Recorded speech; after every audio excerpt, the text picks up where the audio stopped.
What's going on, everybody? Welcome to The Obsession. I'm Karl Bethke. I'm Mike Stadler. Mike. Yes, sir. It is October, getting to be later October here in southern Wisconsin. Our favorite time of year. Yes. Almost vacation time. Almost vacation. Rutcation coming up for us.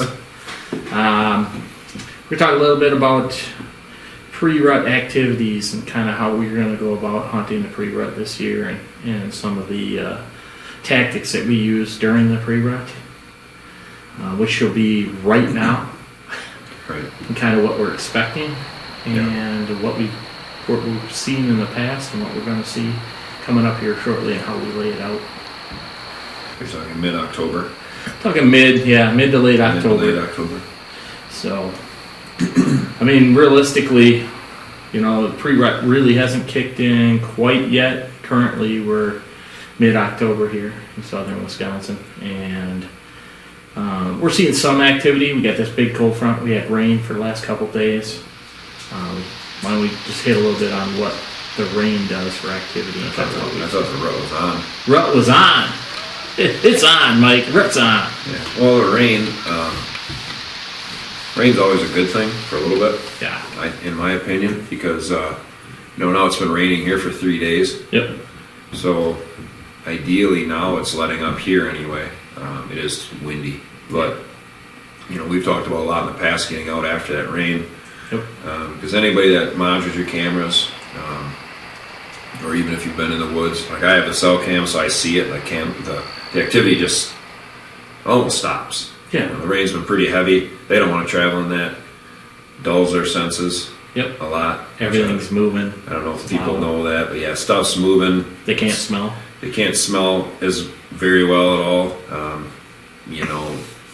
It's just very big deterrent for them. So when the rain stops, they want to get up and move, and it always happens. Oh yeah. So that's a great time. We wouldn't be sitting here right now if it wasn't 25, 30 mile an hour winds. Right. Yeah. But so after rain is great, and that's really any time. It doesn't have to be now, but October they're getting a little stirred up. Right. The bucks are separating from each other. Fawns are still with does. Yeah. So that's your big telltale sign anyway. Yeah. Realistically, I seen a thing the other day on the internet. Guy was talking about, and a very well-known guy, talking about that mid-October activity that he sees every year. He called it like a 3-day rut. And it was like the 14th, 15th, and 16th of October. And I have to be honest, my cameras over the 16th of October. And I have to be honest, my cameras over the past few years on my property have shown a bunch of activity those 3 or 4 days with my mature deer. But right on the edge of bed. And it's too early to be on the edge of bed. Right. Because you're going to educate them in there. You're going to make a mistake. It's not worth taking the risk, in my opinion, about that. So how do you hunt that part of it? Well, you got to hunt the edges and hope they come to the edges. Like Mike was talking about the rain here that we're seeing right now here in southern Wisconsin. And like you said, we had 3 days of rain, yet we still have 25, 35 mile an hour winds off and on rain currently. So realistically, we're going to hold off a day. You got to remember that wind gets them skittish anyway. Oh, yeah. They don't like that wind. Not saying they're not going to move, but they're going to be. It ain't going to be far. No. Most likely.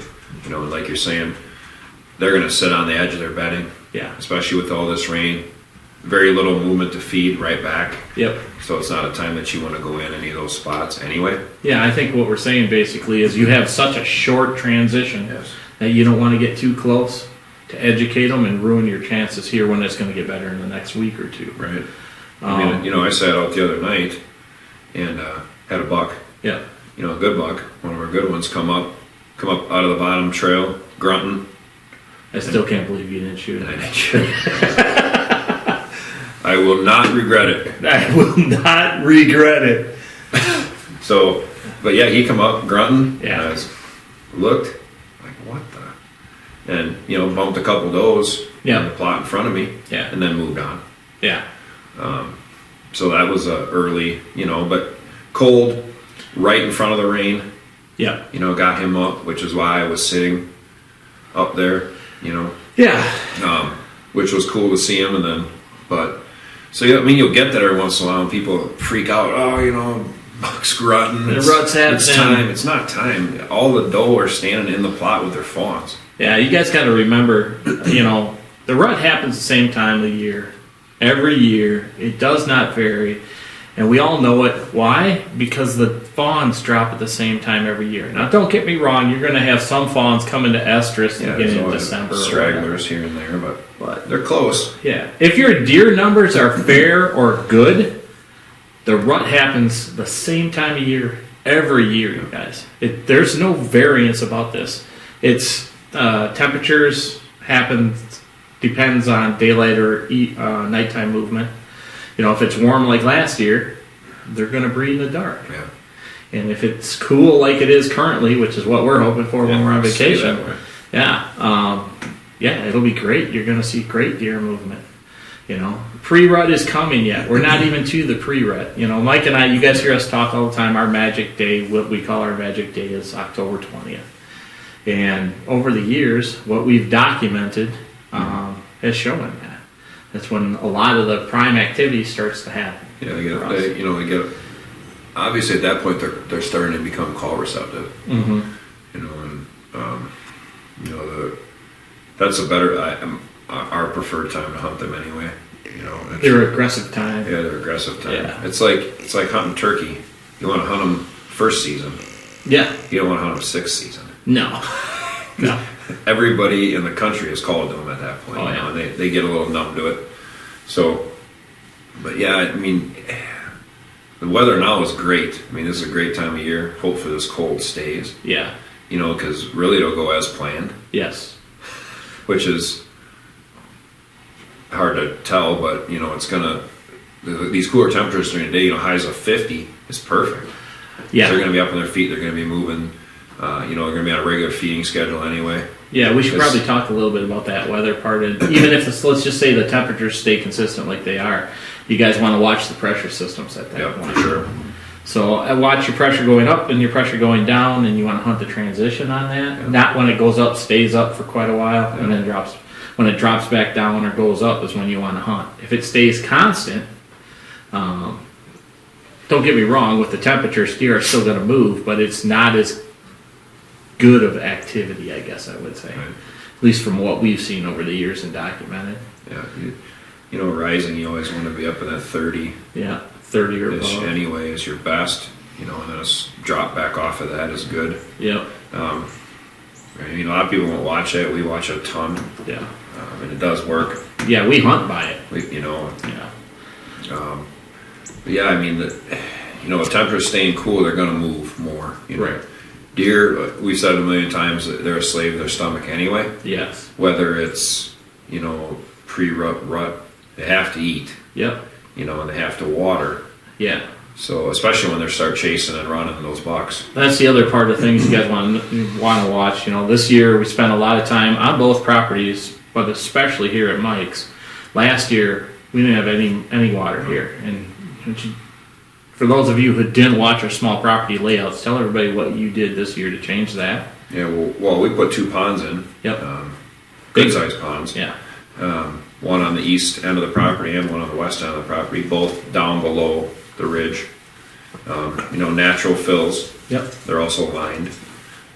Both of them are 20 feet by 25 feet ish. Minimum of 2 feet deep. Yep. With a liner in them. And just the movement and the deer numbers that are staying here now, they're drastically changed. Yeah, it's going way up. Way up. We were losing deer last year. Yeah, at this time. You know, because it was, if everybody remembers last year, dry, no rain. We had tons of problems with crops. Yeah. Again, like this way started out this year. Yeah. But last year got real dry. I mean, we had warm temperatures late October. And I only had small water holes. Ton of acorns. Yeah, ton of acorns. Everything was dry. Yeah. Eating the acorns, not eating the food plots. You know, and I got consistent deer every day in those ponds. Yeah. Watering. So, I mean, they're a hot spot to sit. You think you're holding more bucks this year because of it? I'm holding a lot more bucks this year. I probably have the most bucks here that I've had since I've owned it. Yep.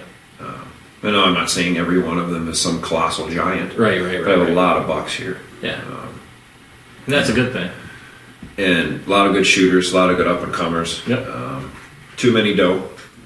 Yeah. We always talk about our numbers. So, but you know that water, they gotta have that water. Oh. You know, and these bucks now, I think a lot of people don't realize this, but like right now, you know, we're October 14th today. Mm-hmm. Yep. So those bucks are feeding a lot now. Yeah. Because they're getting ready. Yeah. You know, it's going to happen for them at the same time. So, you know, think about that if you are out hunting right now. You think you're going to catch one somewhere, because they're a little more likely right now to daylight themselves into some food, because they're starting to get the dumb gene moving in. Dumb a gene. little bit. The dumb gene. Where they're chasing, where they get vulnerable. Yeah. You know, so that's why you could pick one off this time of year. Yeah. You know, if you do it right. You know, again, you don't want to bomb in and out, but they're going to feed. Yeah. I mean, they're going to get ready. They're going to fatten up, because they're not going to eat as much when they're running. Yep. You know. So, yeah, currently on my property, we actually added water on my property also. We added 2 ponds.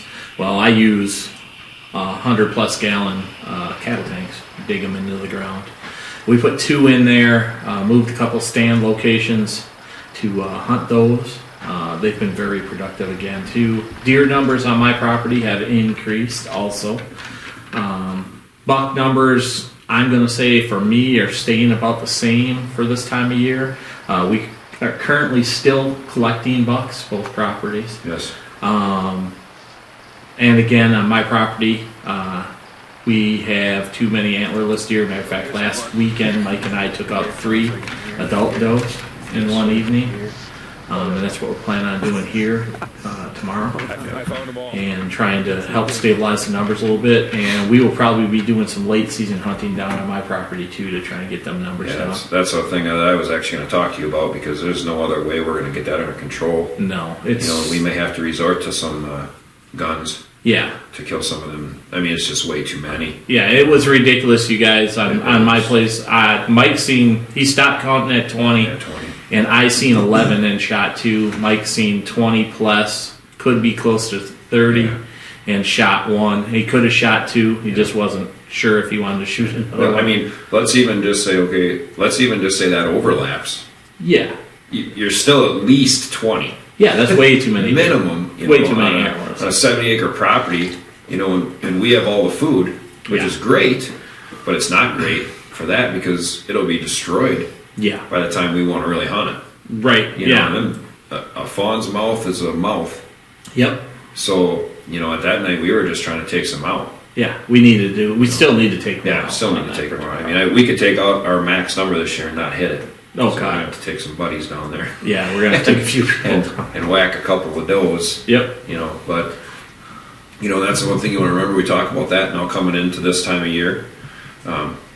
We plant our plots for the upcoming time here. Yeah. And we don't want them mowed off by every doe and fawn in the county. Yeah. You know, so, and I know there's guys out there going to be like, does bring in the bucks. Yeah. Well, that's great. They do to an extent. Yeah. But I'll also tell you this, and I know you'll say the same thing, is you're going to watch some of them does run them bucks off. Oh, yeah. Of that food. And I got a couple here that are breeders, but I tell you what, they're very aggressive. Yeah. Very dominant deer. Yeah, they'll thump them bucks. And it ain't what you want. No. You know, and that's, you got to watch it. You got to take those things out of there. And, you know, like a mouse and mouth. Yep. You know, we're not shooting nubby fawns. No. Obviously, we don't want to shoot up and coming bucks, but it is what it is. Yeah, and we're coming to the point, this will be the last weekend that we'll actually shoot antlerless deer until after the rut, or after we both fill our buck tags. Yep. At that point, we'll start raging again and take out some antlerless deer. Yeah, I mean, if we get lucky enough to shoot a couple bucks, oh yeah, we'll start putting down does. We will. Well, we have to too. Yeah, I mean, because they just overpopulate everything. Yeah. Yeah, but like we were talking earlier, the pre-rut part of things, you guys, we're just getting into the pre-rut. You guys should be kind of hunting the transitions. to food, not directly on food all the time. You can hunt on the edge of a food plot, but that 10 to 20 yards inside there, that's probably your best bet to catch that transition. Don't shoot them in the field if you have to. You can. It's not a huge deal. But from bed to food and from food to bed. Yeah, vice versa. You don't want to get in too tight. Don't hunt your heavy transition areas right now. That was basically the questions that you guys were asking. There's, like, should I be sitting up close to my bedding areas and stuff like that? Do not set up close to your bedding areas currently. You got another week or two before that starts. We'll talk about that in future shows. We appreciate you guys listening. If you get a chance, you want to leave a comment, we'd appreciate any comments or any views that you guys have right down here in the comments here on YouTube. If you want to check out just the podcast and listen to us, you can get us at Apple, Google, iHeart, Amazon, RSS.com, Spotify. Also watch our pretty faces right here on YouTube. Yeah, buddy. Remember to subscribe to the channel, hit the Reaper in the lower right hand corner. Also, guys, check us out on Instagram at Rush Outdoors WI, all one word, or you can get us at The Obsession Podcast Hunting on Instagram. We appreciate each and every one of you. Later, good luck out there.